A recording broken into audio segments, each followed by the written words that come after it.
ઔદ્યોગિક હોનારતો આ શબ્દ સાંભળીને જ ડર લાગે, ખરું ને? પણ તેની પાછળ છુપાયેલું વિજ્ઞાન જેટલું ભયાનક હોય છે તેટલું જ રસપ્રદ પણ છે.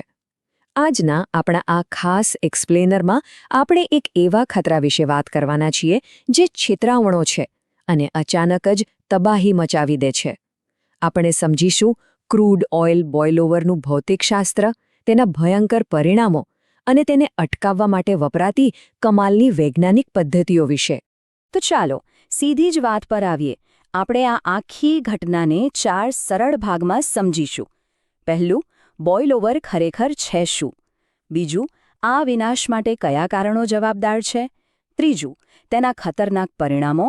અને ચોથું, તેમાંથી બચી કેવી રીતે શકાય. શરૂઆત કરીએ પહેલા ભાગથી. બોઇલઓવર એટલે શું અને આ પ્રચંડ વિસ્ફોટ પાછળનું ભૌતિકશાસ્ત્ર શું કહે છે? જુઓ, આ ઘટના શરૂઆતમાં બહુ છેતરામણી લાગે છે. પ્રથમ નજરે તમને એવું જ લાગશે કે ટેન્કની સપાટી પર કોઈ સામાન્ય આગ લાગી છે. પણ અસલ ખેલ અને સૌથી મોટો ખતરો સપાટીની નીચે તેલની અંદર ધીમે ધીમે આકાર લઈ રહ્યો હોય છે. હવે અહીં ખરેખર રસપ્રદ બાબત એ છે કે ઉપર જે આગ સળગી રહી છે ને તેની ગરમી એક અદૃશ્ય હીટ વેવ એટલે કે ગરમીના મોજા સ્વરૂપે એકદમ શાંતિથી નીચે તરફ જઈ રહી છે. આ હીટ વેવનું તાપમાન 150થી લઈને છેક 300 ડિગ્રી સેલ્સિયસ જેટલું હોય છે. તે સપાટીથી ટેન્કના તળિયા તરફ એક ટીક ટીક કરતા ટાઈમ બોમ્બની જેમ સતત આગળ વધે છે, જેને બહારથી કોઈ જોઈ શકતું નથી.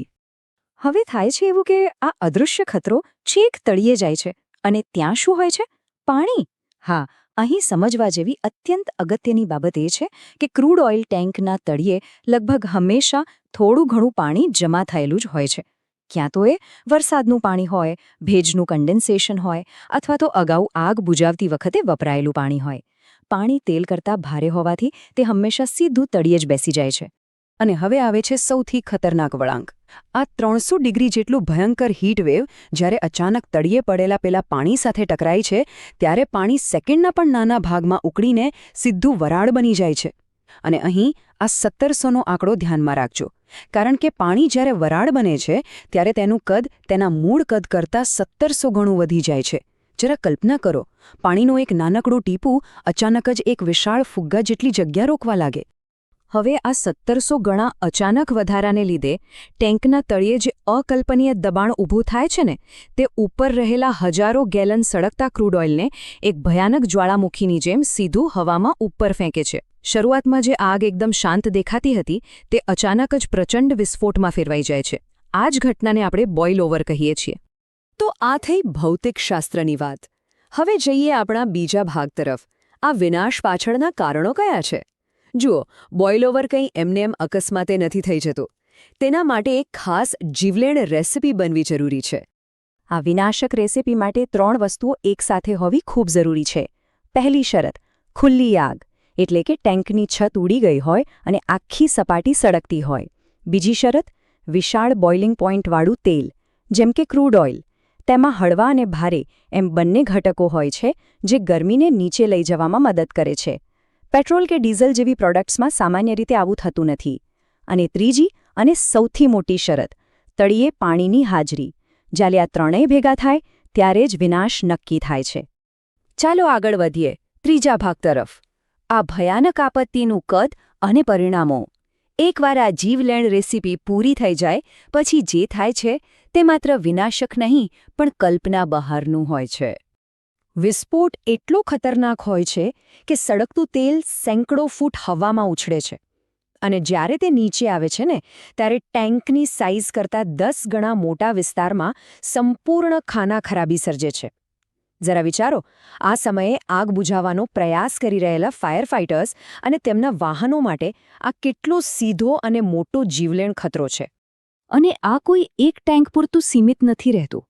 આનાથી આખા પ્લાન્ટમાં એક ભયાનક ચેઇન રિએક્શન એટલે કે વિનાશની સાંકળ શરૂ થઈ જાય છે. સળગતું તેલ રક્ષણાત્મક દિવાલો કૂદીને બીજી પાઇપલાઇનો અને આસપાસની ટેન્કોને લપેટમાં લે છે. આગની ગરમી એટલી બધી અસહ્ય બની જાય છે કે બચાવ ટીમ માટે નજીક ઊભા રહેવું પણ બિલકુલ અશક્ય થઈ જાય છે. આટલું ડરાવણું ચિત્ર જોયા પછી હવે એક સવાલ થાય, તો શું આને રોકી શકાય? ચોથા અને અંતિમ ભાગમાં આપણે વાત કરીશું નિવારણ અને સાવચેતીની. સેફટી પ્રોફેશનલ્સ કેવી રીતે સમયના આ બોમ્બને ફાટતા પહેલાં જ અટકાવે છે તે સમજવા જેવું છે. આ આખી પ્રક્રિયા ખરેખર સમય સામેની સીધી રેસ છે. સૌથી પહેલું અને અગત્યનું કામ ટેન્કના તળિયેથી વાલ્વ દ્વારા નિયમિત પાણી કાઢતા રહેવું, જેથી પાણી જમા જ ન થાય. બીજું, જો આગ લાગી જાય તો પેલું હીટવેવ ક્યાં સુધી પહોંચ્યું છે તે જાણવું. અને ત્રીજું, ગરમી તળિયે પહોંચે તે પહેલાં જ સ્પેશિયલ ફોર્મ એટલે કે AFFનો મોટા પાયે ઉપયોગ કરીને આગને ઝડપથી કાબૂમાં લેવી. પણ હવે તમને થશે કે આટલી જાડી સ્ટીલની ટેન્કમાં અંદર હીટવેવ ક્યાં પહોંચી છે એ જોવું કઈ રીતે? આનો આઈડિયા બહુ સ્માર્ટ છે. ફાયર ફાઇટર્સ ટેન્કની બહાર પાણી છાંટે છે. જે ભાગમાં હીટવેવ પહોંચી હશે ત્યાં દિવાલ એટલી ગરમ હશે કે પાણી અડતા જ વરાળ બનીને ઉડી જશે.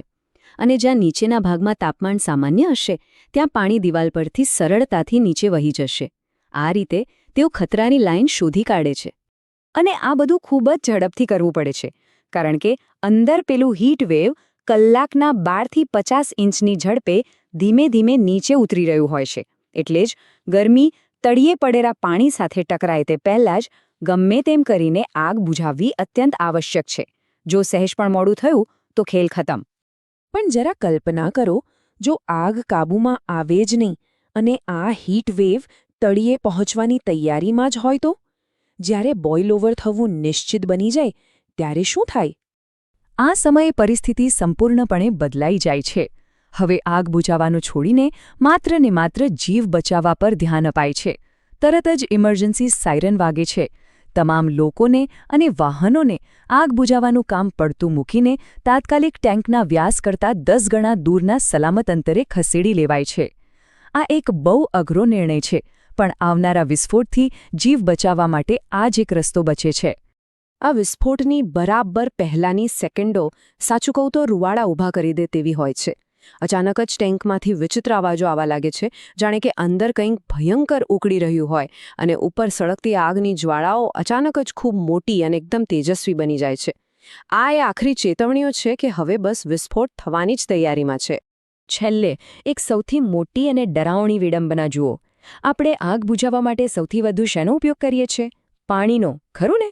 પણ આ ક્રૂડ ઓઇલ બોઇલ ઓવરના કિસ્સામાં આપણું એ જ પાણી સૌથી મોટો દુશ્મન બની જાય છે. જે પાણી આગ ઠારવા માટે છે તે જ એક સામાન્ય આગને વિનાશક જ્વાળામુખીમાં ફેરવી નાખે છે. ભૌતિકશાસ્ત્રની આ કરામત ખરેખર વિચારતા કરી દે તેવી છે કે ક્યારેક આપણું સૌથી મોટું હથિયાર જ આપણા માટે સૌથી મોટો ખતરો બની શકે છે. તો આજના આપણા આ એક્સપ્લેનર માટે બસ આટલું જ.